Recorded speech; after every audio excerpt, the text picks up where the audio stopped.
Hi friends, welcome to Soumya channel. ಎಲ್ಲರೂ ಹೇಗಿದ್ದೀರಾ? ನಾನು ಇವತ್ತೇನು ಸ್ಪೆಷಲ್ ಮಾಡ್ತಾ ಇದ್ದೀನಿ ಅಂತ ಹೇಳ್ತೀನಿ.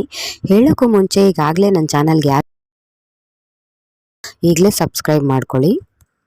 ಹಾಗೆ ಕೆಳಗಡೆ ಕಾಣೋ ಬೆಲ್ ಐಕಾನ್ನ ಮುಟ್ಟಿದ್ರೆ ನಾನು ಮಾಡೋ ಹೊಸ ವೀಡಿಯೋಗಳೆಲ್ಲ ಸಿಕ್ಕತ್ತೆ ಫ್ರೆಂಡ್ಸ್. ನಾನು ಮಾಡ್ತಾ ಇರೋದು ಬಾಳೆ ದಿಂಡಿನ ತಿರುಳಿಂದು ಪಲ್ಯ ಮಾಡ್ತಾ ಇದ್ದೀನಿ ಫ್ರೆಂಡ್ಸ್. ನೋಡಿ, ಇದನ್ನು ಈ ರೀತಿ ಹೆಚ್ಕೊಳ್ಬೇಕು. ಇವಾಗ ಇದರಲ್ಲಿ ನಾರಿರುತ್ತೆ ಫ್ರೆಂಡ್ಸ್, ಕೆಲವು ಬಾಳೆಕಾಯಿ ದಿಂಡಲ್ಲಿ ಆ ನಾರುಗಳನ್ನೆಲ್ಲ ತೆಕ್ಕೊಳ್ಬೇಕು ನೀವು. ನೋಡಿ, ನಾನಿವಾಗ ಇದರಲ್ಲಿ ನಾರು ತುಂಬ ಕಮ್ಮಿ ಇದೆ, ಹಾಗಾಗಿ ನಾರು ಜಾಸ್ತಿ ಇಲ್ಲ. ನೋಡಿ, ಈ ರೀತಿ ಇರುತ್ತೆ ನಾರು ಅಂದರೆ, ಅದೆಲ್ಲ ತೆಗೆದು ಕ್ಲೀನ್ ಮಾಡ್ಕೋಬೇಕು. ಇದರಲ್ಲಿ ತುಂಬ ಕಮ್ಮಿ ಇರೋದ್ರಿಂದ ನಮಗೆ ಜಾಸ್ತಿ ಸಿಕ್ಕಿಲ್ಲ ಇದರಲ್ಲಿ, ಹಾಗಾಗಿ ಇದು ಬೇಗನೆ ಹೆಚ್ಚಿ ಇದಾಗುತ್ತೆ ಫ್ರೆಂಡ್ಸ್. ರೆಡಿ ಮಾಡ್ಕೊಳ್ಬೋದು. ನೋಡಿ, ಈ ಥರ ರೆಡಿ ಮಾಡ್ಕೊಳ್ಬೇಕು ಸಣ್ಣಕ್ಕೆ ಹೆಚ್ಚಿ. ನೀವು ಅಷ್ಟೇ ಅಲ್ಲ ಫ್ರೆಂಡ್ಸ್, ಈ ಥರ ಇಳಿಗೆ ಮನೆಯಲ್ಲೇ ಹೆಚ್ಚಬೇಕು ಅಂತ ಏನಿಲ್ಲ. ನೋಡಿ, ಈ ಥರ ಚಾಕುನಲ್ಲೂ ಕೂಡ ಹೆಚ್ಚಿ ರೆಡಿ ಮಾಡ್ಕೊಳ್ಬೋದು ನೀವು. ನೋಡಿ, ಈ ಥರ ಹೆಚ್ಚಿ ರೆಡಿ ಆದಮೇಲೆ ನಾವು ಒಂದು ಪಾತ್ರೆಗೆ ಹಾಕ್ಕೊಳ್ಬೇಕು. ಪಾತ್ರೆಗೆ ಹಾಕ್ಕೊಂಡು ರೆಡಿ ಮಾಡ್ಕೊಳ್ಬೇಕು ಫ್ರೆಂಡ್ಸ್. ಇದನ್ನು ಸಣ್ಣಕ್ಕೆ ಅಂದರೆ ಸಣ್ಣಕ್ಕೆ ಹೆಚ್ಕೊಳ್ಬೇಕು ನಾವು. ನೋಡಿ, ಈ ರೀತಿ ಹೆಚ್ಚಿ ರೆಡಿ ಆದಮೇಲೆ ಇದಕ್ಕೆ ನಾವು ಒಂದು ಕಡ್ಡಿ ತೊಗೋಬೇಕು ಫ್ರೆಂಡ್ಸ್. ಒಂದು ಕಡ್ಡಿ ಅಥವಾ ಒಂದು ಕೋಲು ಯಾವುದಾದ್ರೂ ಸರಿ ತೊಗೊಂಡ್ಬಿಟ್ಟು ಅದಕ್ಕೊಂದು ಸಲ ಹೀಗೆ ಮಧ್ಯಕ್ಕೆ ಹಾಕ್ಬಿಟ್ಟು ಹಿಂಗೆ ಚೆನ್ನಾಗಿ ತಿರುಗಿಸ್ಕೊಳ್ಬೇಕು ಫ್ರೆಂಡ್ಸ್. ಆ ರೀತಿ ತಿರುಗಿಸೋದ್ರಿಂದ ನಿಮ್ಗೆ ಅದರಲ್ಲಿ ಏನಾದ್ರು ನಾರಿದ್ದರೆ ಅದರಲ್ಲಿ ಸುತ್ಕೊಳ್ಳುತ್ತೆ. ಈಗ ನಾರು ಇಲ್ಲದೇ ಇರೋ ಕಾರಣ ಅದರಲ್ಲಿ ಸುತ್ಕೊಂಡಿಲ್ಲ ಫ್ರೆಂಡ್ಸ್, ತುಂಬ ಕಮ್ಮಿ ಇದೆ ಇದರಲ್ಲಿ ನಾರು. ನಾನಿವಾಗ ಇದನ್ನು ಬೇಯಿಸ್ಕೊಳ್ತಾ ಇದ್ದೀನಿ. ಕುಕ್ಕರ್ಗೆ ಹಾಕ್ಬಿಟ್ಟು ನಾನು ಬೇಯಿಸ್ಕೊಳ್ತಾ ಇದ್ದೀನಿ ಫ್ರೆಂಡ್ಸ್. ಈ ರೀತಿ ಕುಕ್ಕರಲ್ಲಿ ಬೇಯಿಸ್ಕೊಳ್ಳೋದ್ರಿಂದ ನಮಗೆ ಬೇಗ ಇದಾಗುತ್ತೆ. ಈ ಥರ ನಾವು ಪಲ್ಯ ಮಾಡೋದ್ರಿಂದ ತುಂಬ ಚೆನ್ನಾಗಿರುತ್ತೆ ಫ್ರೆಂಡ್ಸ್.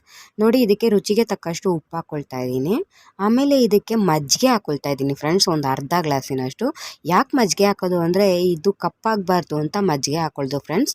ಮತ್ತು ನೀರು ಹಾಕ್ಬಿಟ್ಟು ಚೆನ್ನಾಗಿ ಒಂದು 2-3 ವಿಷಲು ಕೂಗಿಸ್ಕೊಳ್ಬೇಕು ನಾವು.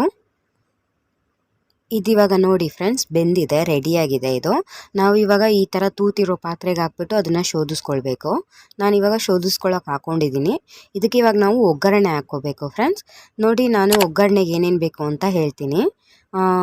ಒಗ್ಗರಣೆಗೆ ಒಣಮೆಣ್ಸಿನ್ಕಾಯಿ, ಜೀರಿಗೆ, ಉದ್ದಿನಬೇಳೆ ಮತ್ತು ಸಾಸಿವೆ ತೊಗೊಂಡಿದ್ದೀನಿ. ಮತ್ತು ಕಾಯಿ ತುರಿ ತೊಗೊಂಡಿದ್ದೀನಿ ಫ್ರೆಂಡ್ಸ್. ನಾನು ಸ್ವಲ್ಪ ಕಾಯಿ ತುರಿ ಜಾಸ್ತಿ ತೊಗೊಂಡಿದ್ದೀನಿ, ಅರ್ಧ ಹೋಳಿನಷ್ಟು ಕಾಯಿ ತುರಿ ತೊಗೊಂಡಿದ್ದೀನಿ. ಮತ್ತು ಇಂಗು ಮತ್ತು ಅಚ್ಕಾರದ ಪುಡಿ ಬೇಕು ಫ್ರೆಂಡ್ಸ್. ಖಾರ ನಿಮ್ಗೆ ಎಷ್ಟು ಬೇಕೋ ಅಷ್ಟು ಹಾಕ್ಕೊಳ್ಬೋದು. ಮತ್ತು ಎಣ್ಣೆ ಒಗ್ಗರಣೆಗೆ. ಈಗ ನಾವು ಒಗ್ಗರಣೆ ಮಾಡ್ಕೊಳ್ಳೋಣ. ಒಂದು ಪಾತ್ರೆ ಇಟ್ಬಿಟ್ಟು ಆ ಪಾತ್ರೆಗೆ ಎಣ್ಣೆ ಹಾಕ್ಕೊಳ್ತಾ ಇದ್ದೀನಿ. ಒಂದು 2-3 ಚಮಚ ಆಗೋಷ್ಟು ಎಣ್ಣೆ ಹಾಕ್ಕೊಳ್ತಾ ಇದ್ದೀನಿ ಫ್ರೆಂಡ್ಸ್. ಎಣ್ಣೆ ಬಿಸಿಯಾಗಿದ ತಕ್ಷಣ ಅದಕ್ಕೆ ಒಣಮೆಣ್ಸಿನ್ಕಾಯಿ, ಉದ್ದಿನಬೇಳೆ, ಜೀರಿಗೆ ಮತ್ತು ಎಲ್ಲ ಹಾಕ್ಕೊಂಡು ಮಿಕ್ಸ್ ಮಾಡ್ಕೊಳ್ಬೇಕು ಚೆನ್ನಾಗೆ. ಈ ರೀತಿ ಚೆನ್ನಾಗಿ ಮಿಕ್ಸ್ ಮಾಡಿಕೊಂಡು ಅದು ಚೆನ್ನಾಗೆ ಹುರ್ಕೊಳ್ಬೇಕು ಫ್ರೆಂಡ್ಸ್ ಅದನ್ನು. ಆಮೇಲೆ ಅದಕ್ಕೆ ಒಂದು 2-3 ಚಿಟಿಕೆ ಹಿಂಗೆ ಹಾಕ್ಕೊಳ್ಬೇಕು. ಹಿಂಗೆ ಹಾಕ್ಬಿಟ್ಟು ಚೆನ್ನಾಗಿ ಮಿಕ್ಸ್ ಮಾಡ್ಕೊಳ್ಳಿ. ಆಮೇಲೆ ಬೇಯಿಸಿ ರೆಡಿಯಾಗಿರೋವಂಥ ಬಾಳೆ ದಿಂಡಿನ ತಿರುಳು ಹಾಕ್ಕೊಳ್ಬೇಕು. ಹಾಕ್ಕೊಂಡು ಚೆನ್ನಾಗಿ ಮಿಕ್ಸ್ ಮಾಡ್ಕೊಳ್ಳಿ ಫ್ರೆಂಡ್ಸ್. ಈ ಬಾಳೆ ದಿಂಡಿನ ತಿರುಳು ತಿನ್ನೋದ್ರಿಂದ ನಮಗೆ ಆರೋಗ್ಯಕ್ಕೆ ತುಂಬ ಒಳ್ಳೆಯದು. ಅಷ್ಟೇ ಅಲ್ಲ ಫ್ರೆಂಡ್ಸ್, ಕಿಡ್ನಿಲಲ್ಲಿ ಕಲ್ಲಿದ್ದರೆ ಅದು ಬೇಗ ಹೋಗುತ್ತೆ. ಅಥವಾ ನಮ್ಗೆ ಹೊಟ್ಟೆನಲ್ಲಿ ಕೂದಲೇನಾದ್ರು ಇದ್ದರೆ ಅದು ಕೂಡ ಹೋಗುತ್ತೆ. ಮತ್ತು ಇದಕ್ಕೆ ನಾವು 1 ಚಮಚ ಅಥವಾ 1.5 ಚಮಚದಷ್ಟು ಖಾರದ ಹುಡಿ ಹಾಕ್ಕೊಳ್ಬೇಕು. ಮತ್ತು ಒಂದು ಅರ್ಧ ಚಮಚದಷ್ಟು ಅರಿಶಿನ, ಮತ್ತು ಒಂದು 2-3 ಚಮಚದಷ್ಟು ಸಕ್ಕರೆ ಹಾಕ್ಕೊಳ್ತಾ ಇದ್ದೀನಿ. ಮತ್ತು ರುಚಿಗೆ ತಕ್ಕಷ್ಟು ಉಪ್ಪು ಹಾಕ್ಬಿಟ್ಟು ಚೆನ್ನಾಗಿ ಮಿಕ್ಸ್ ಮಾಡ್ಕೊಳ್ಳಿ. ಈ ರೀತಿ ಪಲ್ಯ ಮಾಡ್ಕೊಂಡು ತಿನ್ನೋದ್ರಿಂದ ಫ್ರೆಂಡ್ಸ್ ನಮ್ಮ ಆರೋಗ್ಯಕ್ಕೆ ತುಂಬ ಒಳ್ಳೆಯದು. ಯಾವುದೇ ಕಾರಣಕ್ಕೂ ಬಾಳೆ ದಿಂಡಿನ ಪಲ್ಯನ ಮಿಸ್ ಮಾಡ್ದಿರ ತಿನ್ನಿ ಫ್ರೆಂಡ್ಸ್, ಯಾಕೆಂದರೆ ಆರೋಗ್ಯಕ್ಕೆ ತುಂಬ ಒಳ್ಳೆಯದು. ತುರಿದಿರೋ ಅಂಥ ಕಾಯಿ ತುರಿನೂ ಹಾಕ್ಕೊಂಡು ಚೆನ್ನಾಗಿ ಮಿಕ್ಸ್ ಮಾಡ್ಕೋಬೇಕು. ಈ ರೀತಿ ಮಕ್ಳಿಗೂ ಮಾಡ್ಕೊಡೋದ್ರಿಂದ ಅವ್ರಿಗೂ ಒಳ್ಳೆಯದು. ಮತ್ತು ಅಷ್ಟೇ ಅಲ್ಲ ಫ್ರೆಂಡ್ಸ್, ಅವ್ರಿಗೂ ಈ ಥರ ಏನಾದ್ರು ಕಿಡ್ನಿಲಲ್ಲಿ ಕಲ್ಲೇನಾದರೂ ಆದರೆ ಅವ್ರಿಗೂ ಈ ರೀತಿ ಕೊಡೋದ್ರಿಂದ ತುಂಬ ಒಳ್ಳೆಯದು. ಅಷ್ಟೇ ಅಲ್ಲ, ಈಗ ನಾನು ಆಗಲೇ ಇದರಲ್ಲಿ ಜ್ಯೂಸ್ ಮಾಡಿದ್ದೀನಿ ಫ್ರೆಂಡ್ಸ್. ಅದು ಯಾವ ರೀತಿ ಅಂತ ನಾನು ನೆಕ್ಸ್ಟ್ ವೀಡಿಯೋನ ಅಪ್ಲೋಡ್ ಮಾಡ್ತೀನಿ.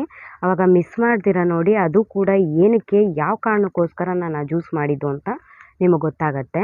ಈಗ ನಾನೊಂದು ಸರ್ವಿಂಗ್ ಬೌಲ್ಗೆ ಹಾಕ್ಕೊಂಡು ರೆಡಿ ಮಾಡ್ಕೊಂಡಿದ್ದೀನಿ ಪಲ್ಯನ. ಈ ರೀತಿ ರೆಡಿಯಾಗಿರೋ ಪಲ್ಯನ ನೀವು ಊಟದ ಜೊತೆಗೆ ತಿನ್ಬೋದು ಫ್ರೆಂಡ್ಸ್. ನನ್ನ ವಿಡಿಯೋ ಇಷ್ಟ ಆಗಿದ್ರೆ ಲೈಕ್ ಮಾಡಿ, ಶೇರ್ ಮಾಡಿ, ಸಬ್ಸ್ಕ್ರೈಬ್ ಮಾಡಿ. ಹಾಗೆ ನಿಮ್ಮ ಫ್ರೆಂಡ್ಸ್ಗಳಿಗೆಲ್ಲ ತಿಳಿಸಿ. ಕಮೆಂಟ್ ಬಾಕ್ಸಲ್ಲಿ ತಿಳಿಸಿ ಫ್ರೆಂಡ್ಸ್ ಹೇಗಿತ್ತು ಅಂತ. ತಪ್ಪದಿರ ನನ್ನ ವಿಡಿಯೋನ ನೋಡಿ ನೀವು. ಅಷ್ಟೇ ಅಲ್ಲ, ಈ ರುಚಿ ನೋಡಿಬಿಟ್ಟು ಹೇಗಿತ್ತು ಅಂತ ನನಗೆ ಕಮೆಂಟ್ ಬಾಕ್ಸಲ್ಲಿ ತಿಳಿಸ್ಬೇಕು ಫ್ರೆಂಡ್ಸ್. ಓಕೆ, ನೆಕ್ಸ್ಟ್ ಇನ್ನೊಂದು ವಿಡಿಯೋನಲ್ಲಿ ಸಿಗ್ತೀನಿ. Bye friends. ಇಷ್ಟೊತ್ತು ನಾನು ವಿಡಿಯೋ ನೋಡಿದ್ದಕ್ಕೆ thank you so much friends. Bye.